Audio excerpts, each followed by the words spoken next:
La compagnie Juget-Sinclair a démarré très modestement dans un poulailler sur la rive sud de Montréal. Donc, c'est l'histoire de Denis Juget, qui travaille toujours avec nous ici, maintenant comme employé, qui a démarré son atelier de façon très modeste en construisant des petits orgues de maison. Ils se sont établis à Montréal en 98 et puis ils ont pu donc commencer une production d'une importance un peu plus grande et aussi aller vers le marché américain. Par la suite, l'équipe a grandi peu à peu, une année après l'autre, et moi je suis entré comme apprenti, simple apprenti, en 2002. L'entreprise étant plus grande, et bon, on aborde des projets encore plus grands, encore plus enrichissants, et maintenant c'est des grands orgues de cathédrale. L'atelier Juget-Sinclair est un atelier de moyenne dimension, donc 12 personnes, 12 à 13 personnes.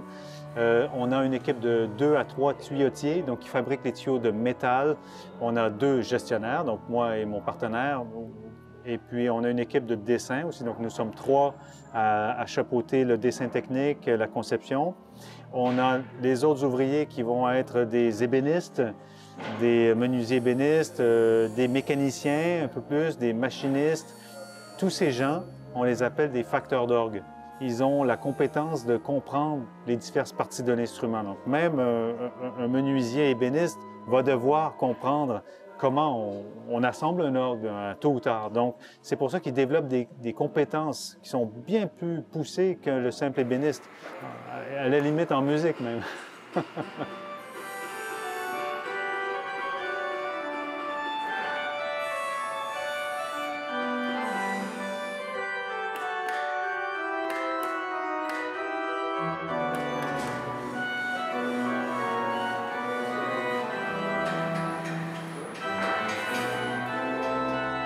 En ce moment, je travaille sur ce qu'on appelle les sommiers.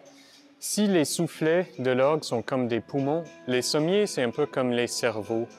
Donc, c'est le point de rencontre entre le vent, la mécanique, et c'est là où se trouvent les tuyaux aussi. Donc, les sommiers, ils interprètent les mouvements des doigts de l'organiste et ils envoient le vent au bon tuyau, dans le fond.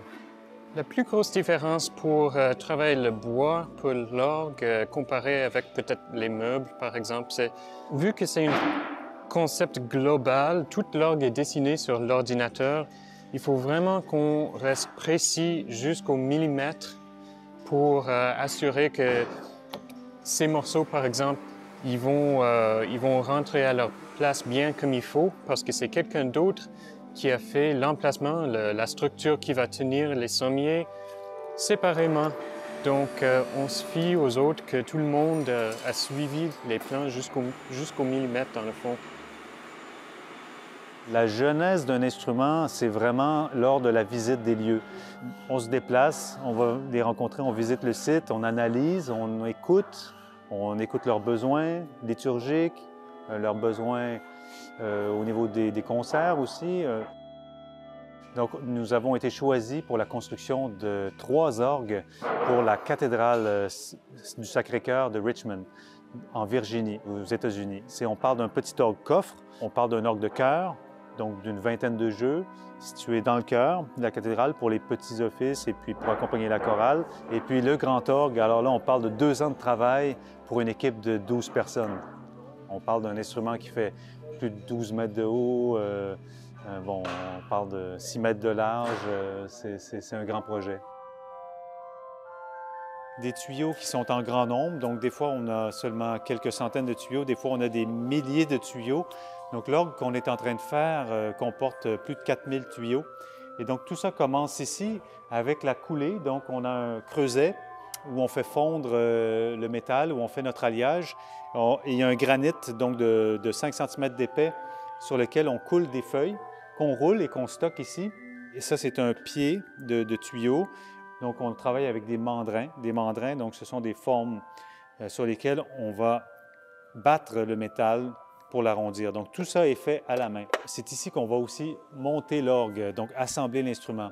On voit ici, par exemple, le bâti de console sur lequel vont être posés les 3 claviers, le pédalier. Ensuite, on peut se promener un petit peu. On voit les sommiers en construction. Les sommiers, ce sont les grandes parties sur lesquelles reposent les tuyaux. On voit ici les porte-vents, une partie des porte-vents qui amènent le vent dans les différentes parties de l'orgue. Donc, ils vont distribuer le vent en pression. Parties d'orgue de toutes sortes sur lesquelles on travaille depuis 1 an et dont on va commencer le montage, l'assemblage dans les prochains mois. Ces morceaux de bois sont en fait les futures touches de l'orgue. Donc, nous avons 3 piles de bois de différentes longueurs pour les 3 claviers. C'est un travail de longue haleine.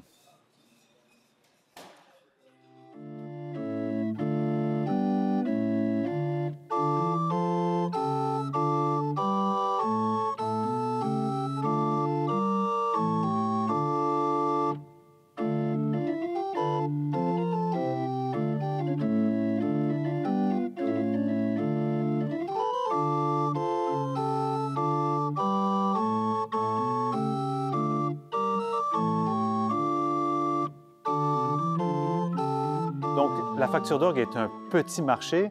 Nous sommes 4 entreprises canadiennes, à ma connaissance, principalement au Québec, à fabriquer des orgues neufs et à les exporter. C'est un marché qui est au ralenti, c'est évident. Hein? Tout le monde connaît la situation religieuse au Québec. On s'est concentré surtout sur des restaurations. On a été appelé, on a travaillé sur une douzaine de projets de restauration au Québec. On a construit quand même 2 orgues neufs pour le Québec, dont un qui est très bien exposé au Musée de la civilisation à Québec, dans l'ancienne chapelle du séminaire. Donc, pour avoir un instrument qui passe à travers les siècles, il faut que ça soit bien conçu, il faut que ça soit bien construit, il faut que ça soit fait avec attention, avec amour. Donc, c'est vraiment ça l'important. Nous sommes vraiment dans le cœur de Montréal, ce qui nous permet vraiment une approche intéressante avec les jeunes qui sortent des écoles d'ébénisterie, qui sortent des écoles de métiers. Il reste très peu d'ateliers où on travaille vraiment le bois massif à temps plein. Ils viennent nous voir, ils font des stages ici. Certains restent, certains quittent, mais des jeunes donc, qui sont restés très intéressés, qui sont restés parmi nous encore, qui sont ici depuis 10 ans. Et le fait d'être situé en ville est un pivot là-dedans.